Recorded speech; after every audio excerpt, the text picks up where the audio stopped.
Hello everyone. Back again with film recaps.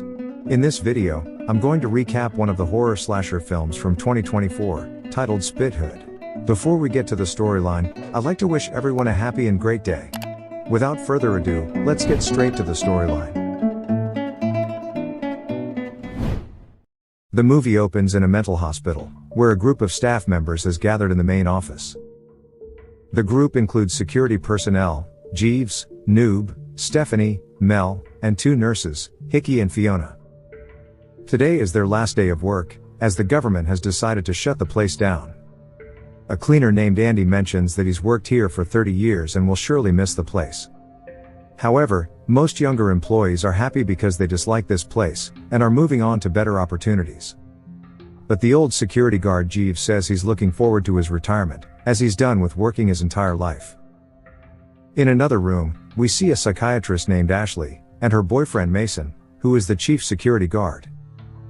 She suggests that they should reveal their relationship since the place is closing, but Mason responds that everyone knows about it anyway, which leaves Ashley surprised. Soon, Mason receives a radio call from an old woman named Maisie, who works as a superintendent in the facility. She immediately summons him to the office, and instructs him to bring Ashley as well. Maisie reveals that they are expecting a new prisoner tonight, whom Ashley is required to evaluate. This order came directly from the state, as they need to decide how to handle the prisoner's insanity plea. Ashley is annoyed, because she doesn't have enough resources to conduct an accurate evaluation. But there's no time to hesitate, and later the security team is seen waiting outside the elevator for the new patient to arrive. The doors soon open, revealing two officials, and a huge man wearing a mask over his head. Mason instructs his team to take the patient to his accommodation, while he handles the paperwork. One of the officers then warns Mason not to remove the patient's mask under any circumstances, and don't ask why. Later, Hickey arrives at Ashley's office and hands her the file of the new patient. After the nurse leaves, Ashley opens the document, and reads something that leaves her in shock. Maisie soon enters the room and asks what's wrong and why she looks so tense. Ashley responds that the patient from tonight has shockingly murdered 5 women. On the other hand, we see the security team escorting the new patient to his cell. They pass by Clara, a mentally disturbed woman who is now the hospital's only remaining patient. After securing the patient in his cell, Mel heads to the monitoring room to observe the CCTV cameras. She soon notices the new guy breaking things in his room, and appearing to have a mental breakdown. Elsewhere, Ashley informs Mason that she can't review this patient, but doesn't provide any valid reason. Mason receives a call from Mel, who says that the new guy is losing his composure, so he quickly sends someone to investigate and leaves. Shortly after, Noob arrives to check on the patient. He then presses a button and releases an annoying sound to torture the guy, and watches him with amusement.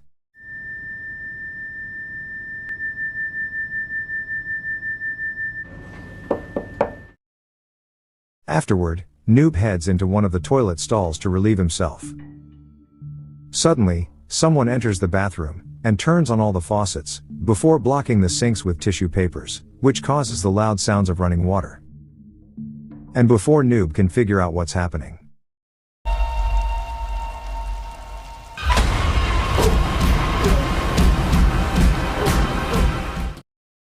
the new patient gives Noob like 100 brutal punches until the poor guy stops moving.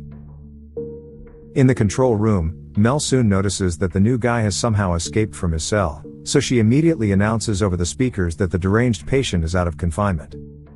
This leaves all the employees visibly shaken and confused, while the killer also hears the announcement. Mason then decides to prepare the building for lockdown, and activates a system that seals all doors and windows so the patient cannot escape. Meanwhile, Ashley is in her office with Maisie and Andy, and they have locked themselves in for safety. Elsewhere, Mel checks all the CCTV cameras, but is unable to locate the patient, which leaves her increasingly worried. Mason instructs her to contact the police, and advises her to lock herself in as well. The scene then cuts to a patrol car driving down the street with 2 officers inside, who receive an urgent call about an emergency at the mental hospital, and they are instructed to investigate. In the next scene, Mason reaches the meeting room, and locks himself in with the rest of the employees. He tries calling Noob, but he doesn't respond, and the group begins to fear the worst. Maisie then informs Mason that they will be staying in Ashley's office. All of a sudden, the killer turns off the electricity, but the backup generator kicks in and the lights come back on. Following this, the employees mention that although they have locked themselves in, there is still Clara in her cell, whose life could be in danger. They suggest waiting for the police to come, but Stephanie mocks them for being cowardly. Here, Mel suddenly informs Mason that the deranged patient has been covering all of the cameras with black spray paint, to ensure that he can't be seen. Worried, Mason urges Mel to come to the meeting room and join them for safety. The latter obliges, and carefully descends the emergency stairs. But then,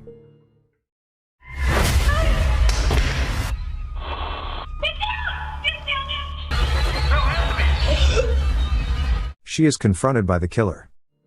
Her screams are heard by the team through the walkie-talkie, but they are helpless to do anything, and Mel ends up being brutally murdered. Realizing the gravity of the situation, Jeeves suggests they make a discreet exit, and let the cops handle it. But Stephanie is confident that they can handle one man and suggests attacking him together, but Fiona doesn't agree with this. Mason then contacts Ashley to ask about the patient, and what's written in his file. She responds that his name is Paul Atkins, and he's accused of killing 5 women in cold blood. The guy also lost his wife and children, who died in a hit-and-run accident. Upon hearing all this, Mason realizes that they can't just sit around and need to find the killer. He then divides the group into 3 groups to begin their search around the facility. Elsewhere, Maisie asks Ashley why she looks so tense, and the latter reveals that it's for a personal reason, which she will share someday. Maisie then comments that although Paul has done some monstrous things, she feels empathy for him because he lost his family in the accident. This is because Maisie herself lost her family in a hit-and-run accident. Her husband died instantly, and her traumatized daughter spent 10 years in this facility, before she also passed away. In another scene, we see Jeeves and Hickey walking down the corridor in search of Paul. Jeeves reveals that in his entire career of working here, he has never encountered anything like this before. He then asks Hickey to check one of the rooms alone, and the young guy has no choice but to oblige. Hickey uses his keycard to enter inside, and is relieved to find the room empty. But then, Hickey, hang in there, mate! Don't get on it, you fucking asshole!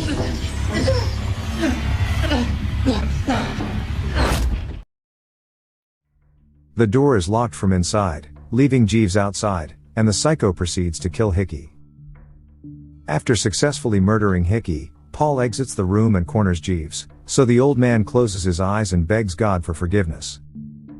But moments later, he surprisingly finds the killer gone and breathes a sigh of relief. Meanwhile, in Ashley's office, she is worried that Paul will find his way in. Ashley then asks Maisie what she would do if she found the person who killed her family, but the question leaves Maisie bewildered. Elsewhere, we see Fiona and Stephanie searching for Paul. They are gossiping, when suddenly, Paul sneaks up on them, and drives a meat cleaver into Stephanie's head. A terrified Fiona manages to run away from the scene, while being chased by the psycho. She eventually arrives at the garage, but the door is closed due to the lockdown. Unfortunately, Paul soon arrives, prompting Fiona to hide behind a car. It seems like she has succeeded in evading him, but the killer eventually finds her. He uses a trash bag to suffocate her to death. On the other hand, 2 officers arrive at the hospital in response to the emergency call earlier. They inspect the area, and suspect that someone has pranked them because the place appears to be empty and uninhabited. This is due to the lockdown procedure, which has barricaded all entry and exit points to the building, which they're unaware of. The officers simply inform their superior that they found nothing unusual, and leave to resume their patrol duties. The scene then cuts to Ashley, who is half asleep, and having nightmares of Paul strangling her. A worried Maisie thus wakes her up, and reveals that she was screaming and sweating in her sleep. Here, Ashley once again asks Maisie what she would do if she found the person who killed her family. The old woman responds firmly that she would seek justice, and kill the perpetrator who caused her so much pain. In the next scene, we see Jeeves, Andy, and Mason arriving at the garage, and Jeeves wonders why the police haven't arrived yet. They then try to contact Stephanie on the walkie-talkie, but receive no answer. They also grow worried about Clara, and decide to check on her, but Mason leaves to attend to another task and assigns the responsibility to the other two.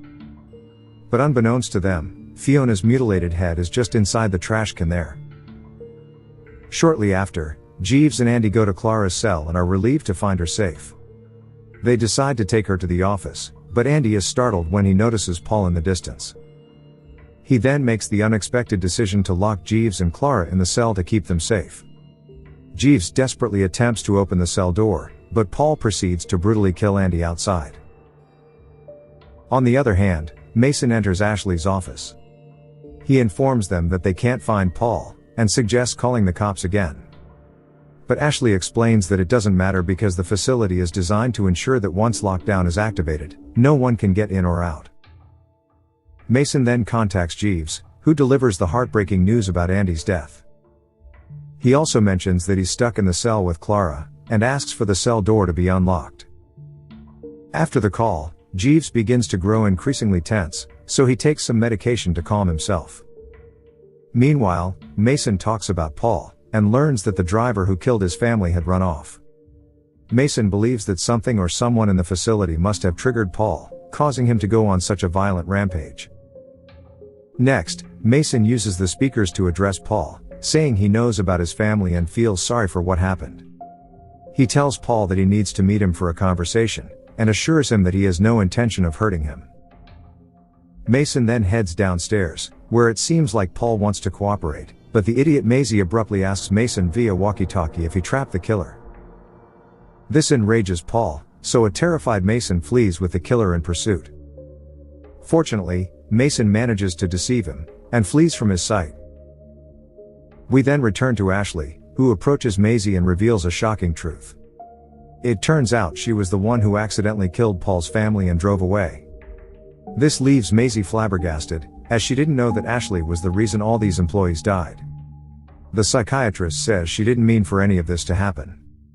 She begs Maisie not to tell anyone, but the old lady wonders how Ashley can sleep at night after everything that has happened. Ashley continues apologizing, so Maisie says it's not her she should apologize to, but to Paul and the families of all those people who died tonight. The scene then cuts to Jeeves, who has now been released from the cell and is in the elevator. He is so disturbed by the events of the night that he begins to suffer a heart attack. Jeeves tries to take his medication, but unfortunately, he's too weak and eventually passes away. Elsewhere, we see a mentally disturbed Clara dancing in the corridors, unconcerned about the chaos around her. In another scene, Maisie calls Mason, and claims she has something important to tell him. But he asks her to take the facility out of lockdown, and then put it back under his command. Ashley tries to stop Maisie, saying it's her job to handle it, but the old woman doesn't care and insists that either she tell Mason the truth herself, or she will. Maisie then goes to the control room, and presses a button to temporarily lift the facility's lockdown. Elsewhere, Mason arrives at one of the cells, quickly followed by Paul, and he orders Maisie to reactivate the lockdown. He actually plans to sacrifice himself and trap Paul in a room, so that he is unable to commit any more murders. But then, Ashley arrives at the cell and uses her keycard to enter. She speaks to Paul, saying she knows his wife's name is Sarah, finally revealing that she was the one who hit and ran over Paul's family. Hearing this, Paul approaches to attack her but is stopped by Mason, so the killer relentlessly stabs him until he dies. He then leaves the room without hurting Ashley, because he wants her to live with the consequences of her actions. In the final scene, Maisie lifts the lockdown, and opens the garage door. Suddenly, Paul approaches her, and she reminds him that she promised to get his work done. In a shocking twist, we find out that Maisie was actually helping Paul all along in his violent rampage. She then asks him to hand her a keycard and a sharp object, which he used to open his cell door, and move freely throughout the facility. Okay guys, thanks for watching. See you again in the next video.